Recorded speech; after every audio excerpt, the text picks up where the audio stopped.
So let's play with some half moon. Half moon is one of my favorite standing poses, especially when there's a wall involved. So let's just play with half moon normally without the wall, and then we're gonna show you a couple wall variations that make half moon so much more enjoyable. Okay, so standing on our mat, I'm gonna take my block into my right hand. I'm gonna place my right toe to face the front of my mat. I'm gonna bend into my right knee. I'm gonna take the block towards the outer right edge of my mat. I'm gonna begin to extend through the standing leg, letting the back leg lift up. So my shoulders are stacking over each other. My extended back leg, I have my heel pointing down. I have my toes pulling towards the shin. My crown is lifting towards the front of the mat. I'm nudging my ribs down here. Oftentimes we try to open up, but we still want to have that nice core engagement. I have a soft bend to my standing leg here. So half moon, the norm, the usual, the funness. But let's do it on the other side, but this time we're gonna bring our extended lifted leg onto the wall so that you can really understand that engagement of pushing through the heel, sending the energy out that way to find some stability.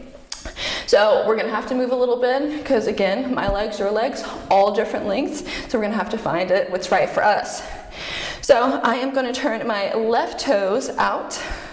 Block goes into my left hand. I'm gonna bend into my left knee. My left hand is gonna come onto the block. I'm gonna extend my right leg out behind me. I'm gonna have to adjust out just a little bit because I am very limbally inclined here. Shout out to my dad, appreciate it, thank you. So again, shoulders are stacking over each other, soft bend to the standing leg. The standing leg toes are facing towards now the back of the mat, front of the mat, whatever, you know what I mean. So I really am pushing my heel into the wall. My toes are pulling in towards my face. Hips are stacking over each other. Ribs are nudging down so that the core is nice and activated. So this gives you really a great idea to understand the back leg engagement when you have the wall here. Now, my ultimate favorite way to do half moon is actually having my body completely against the wall. So we're gonna do right and left. Balance. So right toes are gonna turn out.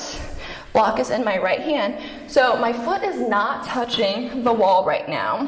I'm gonna say about 2 or 3 inches away from it. It really depends on how lucky you are with junk in your trunk. The more junk, the more you have to stay away from the wall a little bit. But my hip is here against the wall. My shoulder is against the wall. My back heel is not touching the wall yet, but it will. So again, bend into that right knee, bring that right block down onto the ground. It is touching the wall here.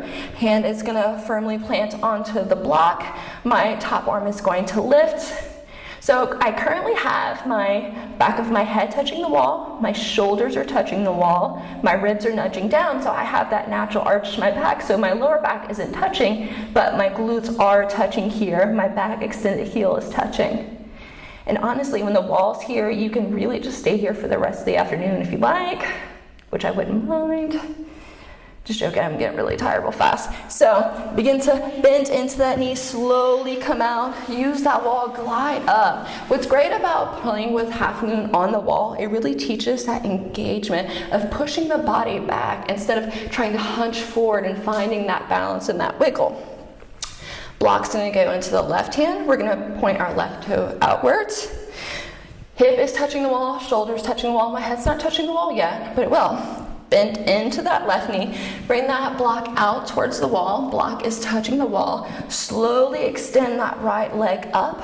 Top hip is stacking over bottom hip. I'm lifting that top arm up. So again, the back of my head, the back of my shoulders, the back of my fingertips at the top hand. My hips are nicer into the wall, as well as my heel.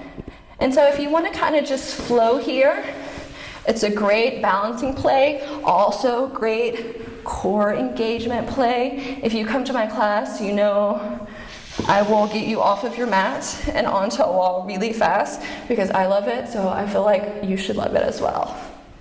So just playing back and forth, having fun, sliding, enjoying.